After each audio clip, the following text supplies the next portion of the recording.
They sent Victoria Nuland, they sent Jake Sullivan, they sent Bill Burns, they sent White Austin, they sent everyone to Brazil to meet and to put pressure on government and some military officials to not question the election results. Joining me now, award-winning journalist and grandson of former Brazilian President João Figueiredo. I'm working on this, right? Very special guest, Paulo Figueiredo. How did I do? You did great, my friend. Good to see you. Before we went on air, I'm talking to Paulo. I'm like, I don't want to screw this up. And he's running through every single syllable. And I think I did okay. I wanted to, Figueiredo. Good? That's pretty good. That's pretty good. How are you doing, my friend? Better than I deserve. Yeah. It's great to talk to you. Look, I've been following your story. I've been following Brazil very closely. And what's happening over there. There's so many parallels to the United States and Brazil. You saw what they tried to do to President Trump between 2020 and 2024. And we've seen this now spread through Brazil. We've seen it spread through Romania and other parts of the world where they're like, no problem. Let's just prosecute people, make them out to be criminals, and then we don't have to worry about them getting elected anymore, right? And then in any questioning, any funny business about an election, well, that makes you an election denier. And that makes you a bad person and a threat to democracy. And then we must prosecute, right? And we've seen this in Brazil. You've been covering it extensively. And now because you're covering it, free speech, God forbid, now they've turned their sights on you. Can you talk about what is happening in Brazil? Because people in the United States need to pay attention on how this is spreading around the world and why what we do here directly impacts freedom and democracy around the globe. Well, I often say that Brazil and the U.S. have the same virus. We just have different immune systems. Everything that's happening in Brazil happened some way or the other in the United States, and it was actually created within the United States and exported by the Department of State worldwide. That's why you see so many similarities between what's happening in the United States and in other countries. This weaponization of the judicial system is something that was created in the United States. They tried to do with President Trump what they are doing with former President Bolsonaro. For our audience that are not familiar with who President Bolsonaro is, he is considered the Trump of the tropics. He was elected in 2018, 2 years after President Trump got elected here in the United States for the first time. Also very conservative, with part of the same national populist movement, an outsider that went against traditional partisan politics in Brazil. And he did a government very much aligned with the government of President Trump. Again, in 2020 in the United States, in 22 in Brazil, the establishment found a way to pretty much steal the election. They stole the election here, they stole the election in Brazil, different methods, but the same strategy. And President Bolsonaro obviously had to leave power. And anyone that tried to question it was called election denier. Everything was called a big lie. People revolted and stormed the government buildings in Brazil in January 8th instead of January 6th.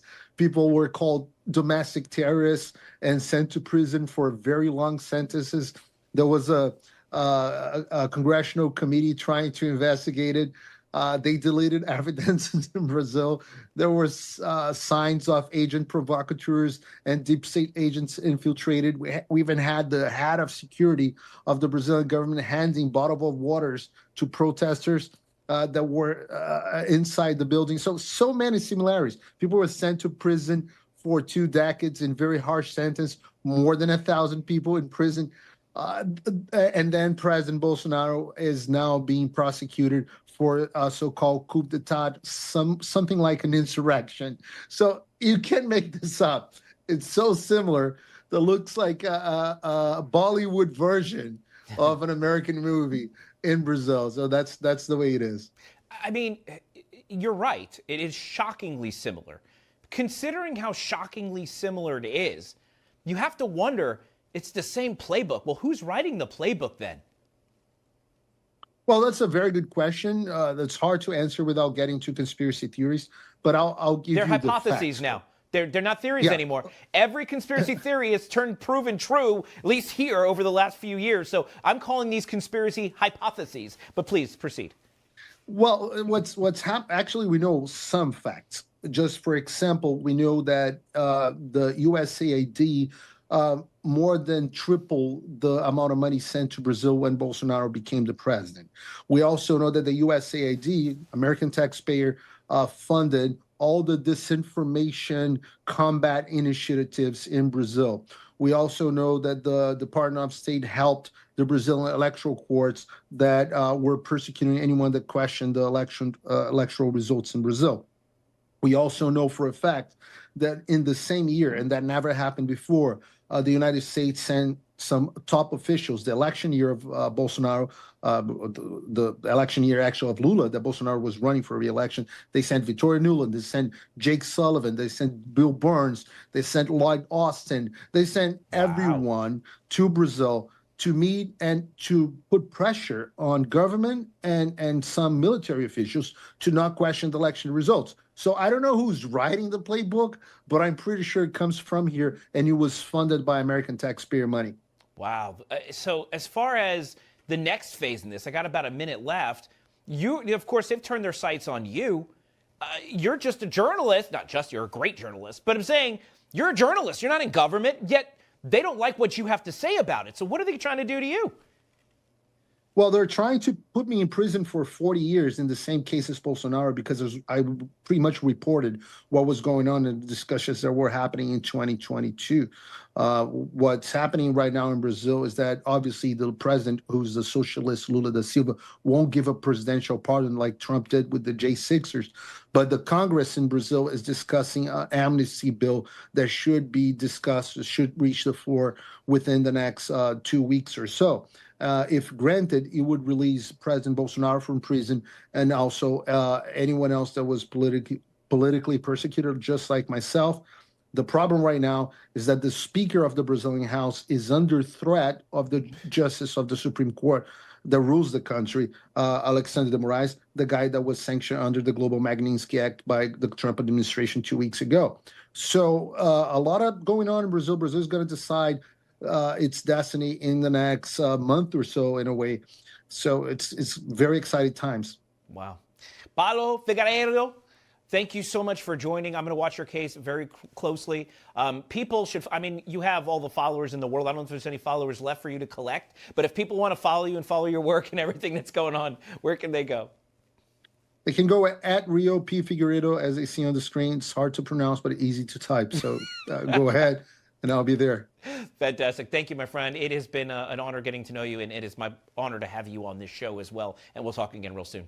Se você, como eu, tá dormindo mais tranquilo agora que o Trump voltou à presidência, ótimo.